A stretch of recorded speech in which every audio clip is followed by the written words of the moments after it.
नाक से खून आ रहा है। देखो, एक तो शरीर में जलन होती है, एक पैर तलवे जलते हैं, एक नाक से खून आने लगता है, एक पसीने बहुत आते हैं, उन सब में ये, इसका मतलब ये मुख्य रूप से ये तृष्णा रोगी है। तो इसमें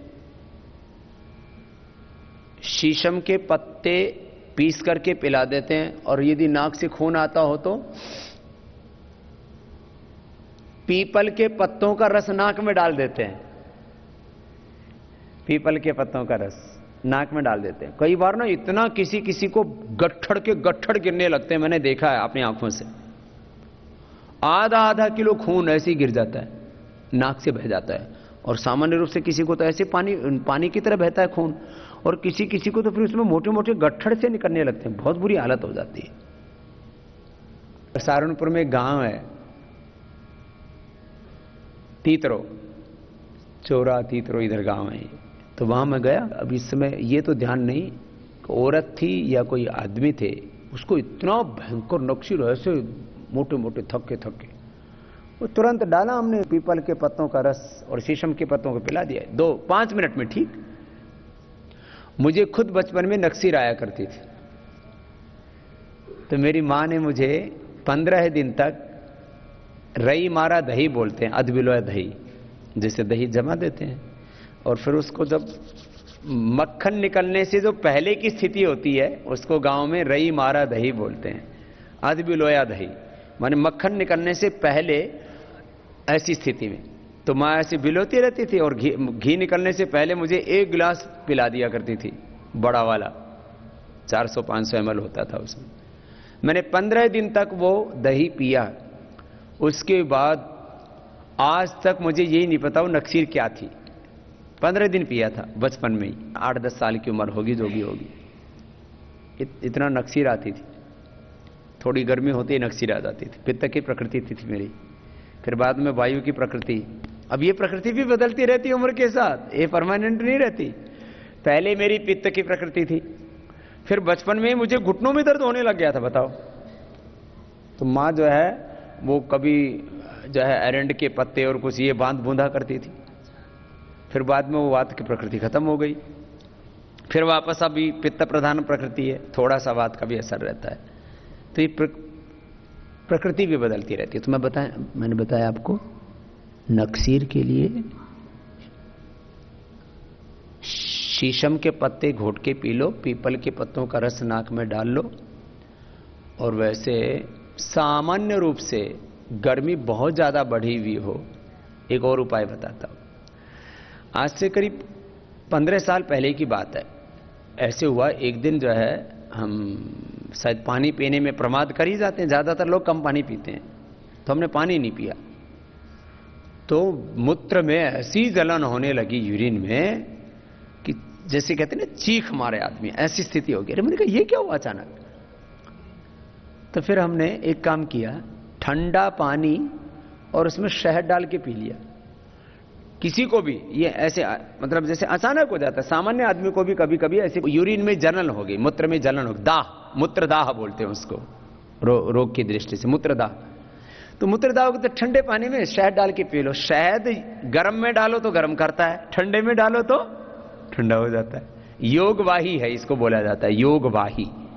तो ठंडे पानी में शहद डाल के पी लो और तुरंत आधा घंटे में सारी जलन दूर। अब एक बात और, किसी किसी को पेशाब में खून आने लगता है, क्या करेंगे बताओ। किसी किसी को लैट्रिन के रास्ते से खून आने लगता है, पाइल्स नहीं है, बवासीर नहीं है, ऐसे ही खून आ रहा है, माने कैपिलरीज से। कैपिलरीज बोलते हैं जो हमारी सूक्ष्म नस नाड़ियां हैं ना, उनको कैपिलरीज से ब्लड लीकेज होने लग गया कहीं से भी, तो पेशाब में खून आने लग गया, यूरिन में खून आने लग गया। कोई कोई तो प्रेग्नेंट लेडी होती हैं, उनको ब्लीडिंग हो जाती है, क्या करेंगे। फिर कहते हैं या तो अबॉर्शन करवा दो। ऐसी परिस्थितियों में भी मैं तो इसमें अभी तक 100% मुझे कामयाबी मिली है। मेरे सामने अभी देखो, आप अभी चिकित्सा के क्षेत्र में अभी मुझसे बहुत कम जानते हो। उसको बोला जाता अभी बहुत जूनियर हो, तुम्हें सीनियर होने में अभी समय लगेगा, 20-25 साल लग जाएंगे मेरा जितना जानने में, क्योंकि हमारा एक्सपीरियंस इतना हो गया है। और ये गुरु शिष्य परंपरा इसी को तो है कि गुरु को जो 50-60 सालों का ज्ञान है, 80 सालों का ज्ञान है, वो शिष्य को दे देते हैं, तो शिष्य की चिकित्सा फिर 80 साल से आगे शुरू हो गई ना। तो वो ये गुरु शिष्य परंपरा है कि गुरु अपना सारा अनुभव अपने शिष्यों को दे देता है, तो उसकी चिकित्सा में पहले ही दिन से अनुभव जुड़ जाता है, एक्सपीरियंस जुड़ जाता है, गुरु का एक्सपीरियंस शिष्य के साथ जुड़ गया। इसको गुरु शिष्य परंपरा बोलते हैं। तो अभी मैं आपको 5-7 एग्जाम्पल के साथ बात बताता हूं। ऐसी अग्रवाल साहब हैं, औरंगाबाद में हमारे मेंबर हैं, जो है सुशीला माता है उनकी पत्नी। तो बोली बाबा जी हमारी घर में बहू है, फिर उन्होंने तो फिर 8-10 ऐसे केस हुए उनके घर से लेकर के फिर उनके कई परिचितों को। इसका मतलब ये काफी लोगों को होती होगी ये समस्या। प्रेग्नेंट लेडीज को ब्लीडिंग होने लग गई, तो मैंने ये शीशम के पत्तों का प्रयोग बताया। मैंने कहा शीशम के पत्ते घोट करके पिला दो। शीशम के पत्ते पिलाने से दूसरे दिन ब्लीडिंग बंद हो गई और फिर जच्चा बच्चा दोनों सुरक्षित। नहीं तो डॉक्टर ने बोल दिया तो अबॉर्शन कराना पड़ेगा, अबॉर्शन से बच गए। तो गर्भवती महिलाओं को भी ब्लीडिंग हो रही हो तो शीशम के पत्ते पीने से रुक जाती है। एक बात ये तो शीशम के पत्ते तो मैंने विशेष, और नाक से ब्लीडिंग हो या ओवर ब्लीडिंग हो किसी भी तरह की। अगली बात, मैं था बाहर विदेश में, दिल्ली के हमारे एक मेंबर हैं, यही कौन सा गांव है जो है करनाल बाईपास की तरफ से जाते हैं, तो लिबासपुर के पास का कोई गांव का था। तो बोले बाबा जी जो है नारायण सिंह जी या कोई थे जो हमारे परिचित थे, बोले बाबा जी बच्चे को सब जगह एम्स, पीजीआई, ये वो जो भी अपोलो सब जगह भर्ती करा लिया, वो ब्लीडिंग नहीं रुक रही, उसकी यूरिन से ब्लीडिंग हो रही है और कोई कारण नहीं पता लग रहा और कोई दवाई काम नहीं कर रही। तो मैंने उसको 2 चीजें एक साथ बताई। मैंने कहा एक तो शीशम के पत्ते पिलाओ, दूसरा उसको गोखरू का काढ़ा पिला दो। गोखरू काढ़ा, देखो ऐसी परिस्थितियों में काढ़ा पिलाया जाता है ना, वो ठंडा पिलाया जाता है। कफ आदि रोगों में गर्म, जैसे कोई भी उकाला बनाएंगे ना, स्वासारिक वात है या पंचकोलका वात है, कोई भी जैसे कफ हो रहा है तो गर्म गुनगुना काढ़ा पिलाते हैं, गर्म काढ़ा पिलाते हैं। लेकिन जब जलन हो रही है तो गोखरू का काढ़ा पिलाया, या किडनी के रोगों में काढ़ा पिलाया है तो ठंडा करके पिलाते हैं ना, उसमें गर्म की आवश्यकता नहीं है। तो गोखरू मैंने कहा 1-2 चम्मच कर 20 ग्राम गोखरू लो और उसको उबाल करके और 3 टाइम पिला दो। दूसरे दिन से ब्लीडिंग बंद हो गई। फिर वो बच्चे को लेकर के आए, यहां 5 लाख रुपए डोनेशन दे करके गए। बोले जी जान बच गई, नहीं तो सारे डॉक्टरों ने बोल दिया था ये बच्चा मरेगा। अब बताओ ब्लीडिंग हो रही थी, रुक नहीं रही थी किसी भी कारण से, किससे रुक गई? गोखरू से। इसको बोलते हैं एक्सपीरियंस। अब गोखरू सामान्य रूप से मूत्र रोगों में तो आप लोग देते ही हो, लेकिन जब बहुत ज्यादा ब्लीडिंग होने लगे उस समय गोखरू और शीशम के पत्ते। अब अगली बात, ये तो सामान्य बताया मैंने, अब विशेष उपचार है कहरवा पिष्टी, स्फटिक भस्म और नाग केशर। ये विशेष उपचार हो गया। नाग केशर, कहरवा और स्फटिक।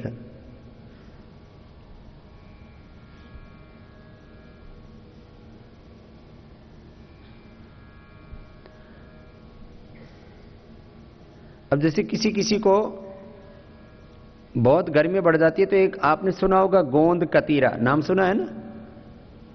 गोंद कतीरा जो है उसको पानी में भिगो दो और फिर उसको पिला दो, उससे भी फायदा हो जाता है। वन तुलसी होता है ना, वन तुलसी के बीज रात को पानी में भिगो दो, वो फूल जाते हैं और वो ऐसे सफेद सफेद हो जाते हैं फूल करके, और थोड़ा उसमें मिश्री डाल करके पियो तो ऐसा लगता है जैसे खीर खा रहे हो, इतना अच्छा लगता है। तो ये गोंद कतीरा या वन तुलसी के बीज, ये भी किसी को बहुत ज्यादा खास करके यौनांगों में गर्मी हो जाती है। किसी किसी को मूत्र में बहुत दाह होता है पुरुषों को, या लेडीज को जो है बहुत ज्यादा दाह होता है मूत्र आदि में, और उस वो दूर हो जाता है इससे। खैर, नाग केसर 100 ग्राम, कहरवा 10 ग्राम, स्फटिक 10 ग्राम। और बहुत ज्यादा पित्त बढ़ा हुआ है तो मोती पिष्टी। ये रोगों का उपचार ऐसे होता है अनुभव से। कितना ही भयंकर किसी भी कारण से ब्लीडिंग हो रहा हो, अब अगली बात कह रहा हूं, किसी भी कारण से कितनी भयंकर ब्लीडिंग होती हो, या पित्त के कारण से किसी की आंखों में ब्लीडिंग होने लगती है,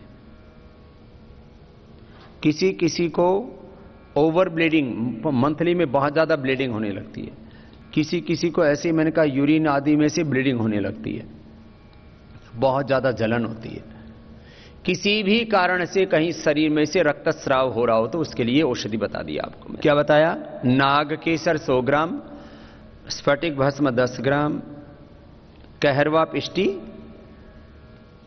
कहरवा, ये कहरवा रक्तावरोध के लिए बहुत अच्छा होता है। कहरवा पिष्टी 10 ग्राम, स्फटिक 10 ग्राम, मोती पिष्टी 4 ग्राम।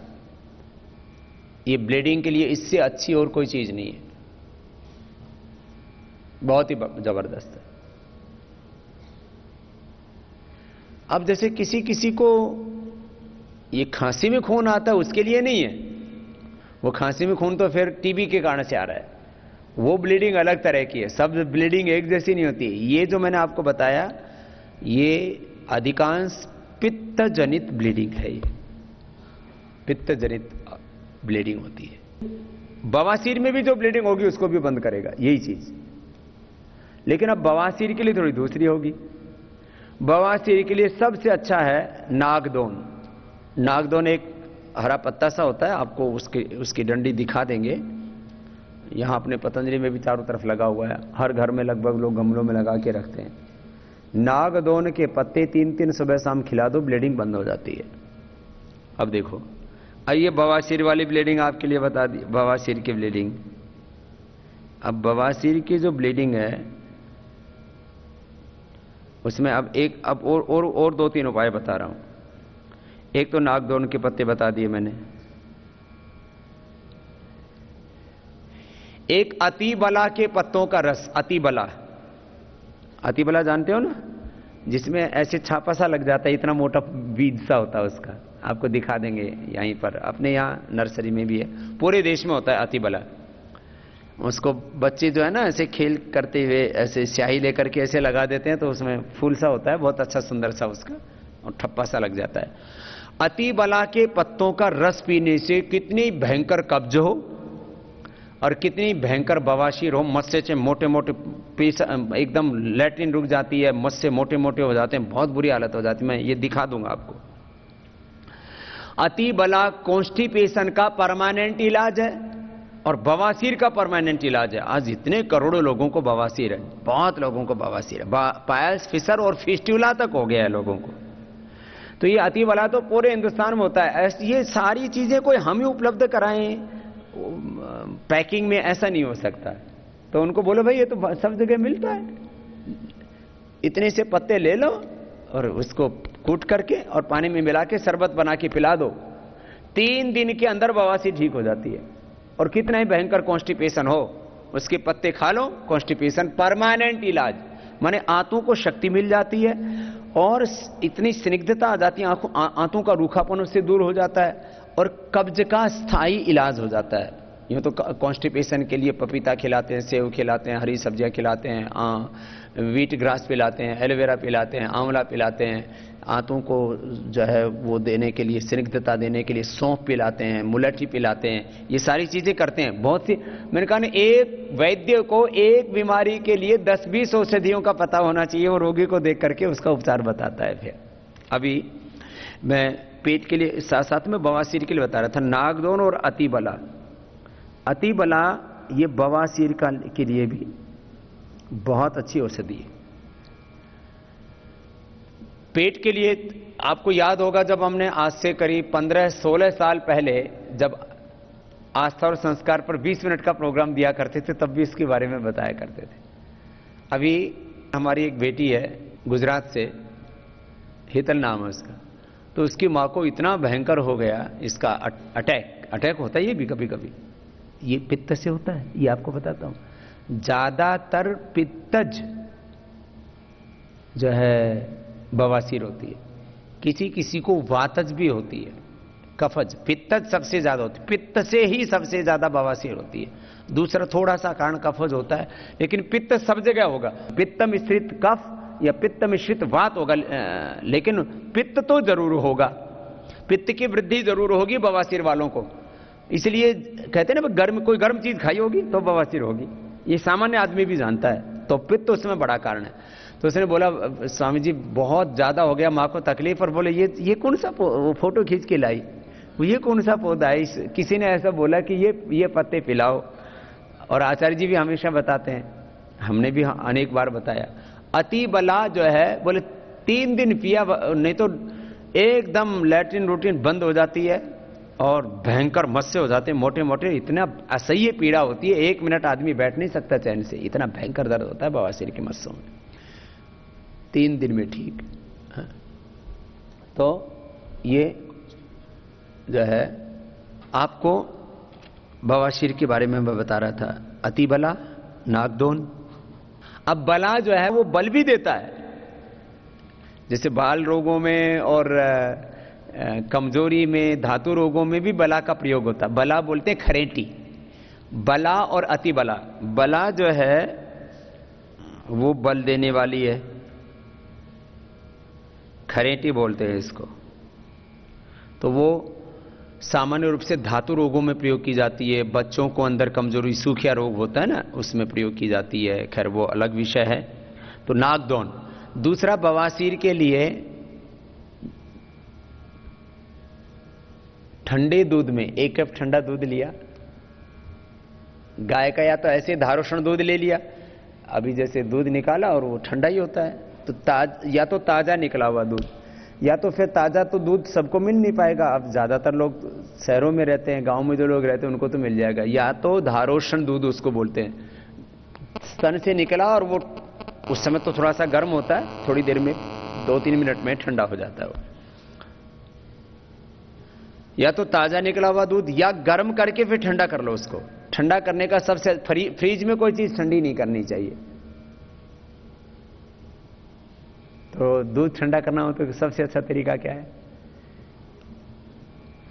दूध को ठंडा करने का सबसे अच्छा तरीका होता है थाली में डाल दो और ऊपर पंखा चला दो। और आप ये प्रयोग करके देखना, जिनको भी पित्त के रोग हैं वो इसी से ठीक हो जाएंगे। अभी इसमें पता नहीं क्या उसका संयोग बनता है। दूध एक तो उसमें मिठास, अब जैसे वैसे तो दूध मीठा होता ही है, लेकिन आप ऐसे जैसे मैं बता रहा हूं ना, ऐसा ठंडा करके पियो। थाली में दूध डाल दो और ऊपर से पंखा चला दो 5 मिनट में, और उबलता हुआ दूध हो, ऐसे तो गर्म दूध तो 5 ही मिनट में, यदि एकदम उबलता हुआ दूध है तो 10 मिनट में इतना ठंडा हो जाता है और पीने में इतना मीठा लगता है जैसे चीनी डाल दी हो उसके अंदर।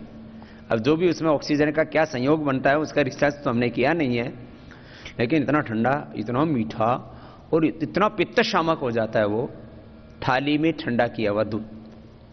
अब जैसे पानी तो पानी होता है, लेकिन घड़े में रख करके विशेष लाभकारी होता है, उसका गुण ही बढ़ जाता है जो भी संयोग बनता है उसमें। तो ये ठंडा दूध, उसमें नींबू, दूध और नींबू, ये उसकी औषधि है। किसकी? बवासीर की ही। ठंडे दूध में 1 नींबू निचोड़ करके खाली पेट पिला दो, कितनी भयंकर बवासीर है दूर हो जाती है। फिर घरेलू उपचार में तो हम बताते ही हैं, नीम की निबोली, बकायन, बकायन का फल, नीम की निबोली, बकायन का फल और हरड़, छोटी हरड़।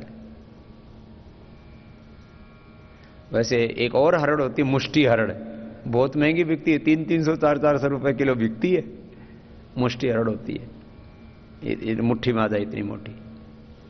अपने यहां पर भी पिंजोर हरियाणा के उधर जो है पास, हरियाणा में जो है चंडीगढ़ के पास में उधर आगे वहां पर होती है। 300-400 रुपए किलो तक बिकती है, इतनी अच्छी होती है। वैसे जो है इंद्रायण का मूल तो अद्भुत है।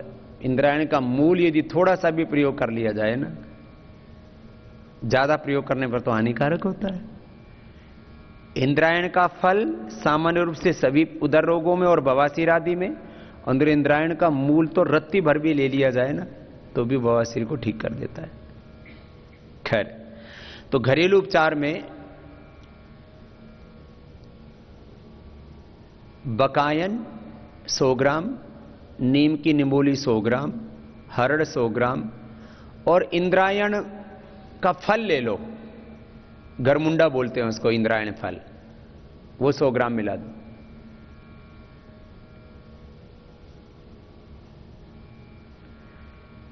और रसौंत आजकल ना नकली बहुत मिलती है, इसलिए दिक्कत है। ये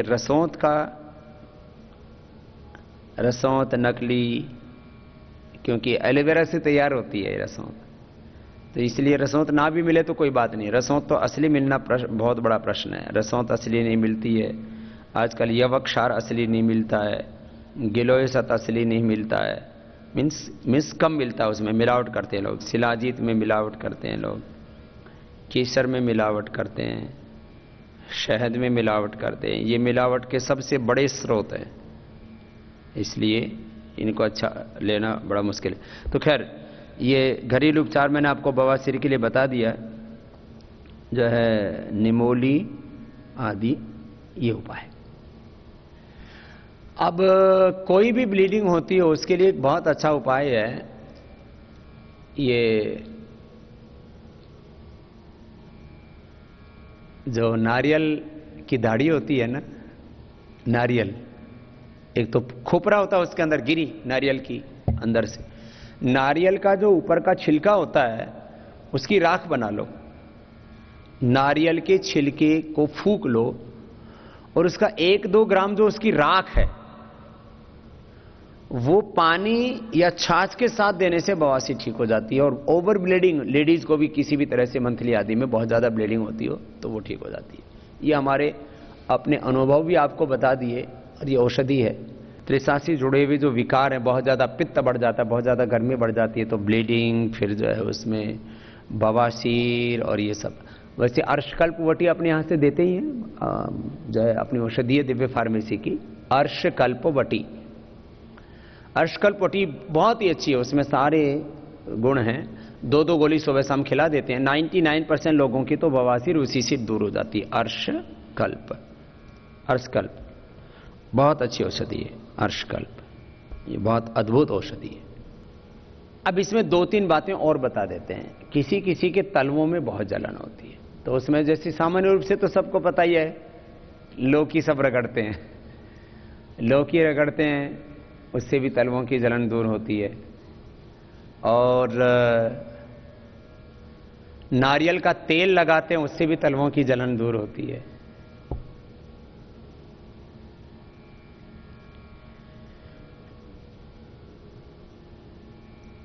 एक चूर्ण बताते हैं, गिलोय गोखरू आंवला, इसको रसायन चूर्ण कहते हैं। ये किसी भी तरह के शरीर में जलन हो, तलवों में जलन हो या शरीर में कमजोरी हो, गुजरात में बहुत ज्यादा खाया जाता है ये रसायन चूर्ण। क्या बोला? रसायन चूर्ण। अपने यहां से भी हम बनवाएंगे, ये अच्छा होता है, अभी अपने यहां से नहीं बनाते हम लोग। गिलोय गोखरू आंवला, इस तीनों को समान मात्रा में लेकर के मिलाया जाता है, उसको पाउडर किया जाता है। ये रसायन चूर्ण जो है किसी भी तरह के दाह के लिए, और खास करके ये पैरों में जलन होती है, इसके लिए अच्छा होता है।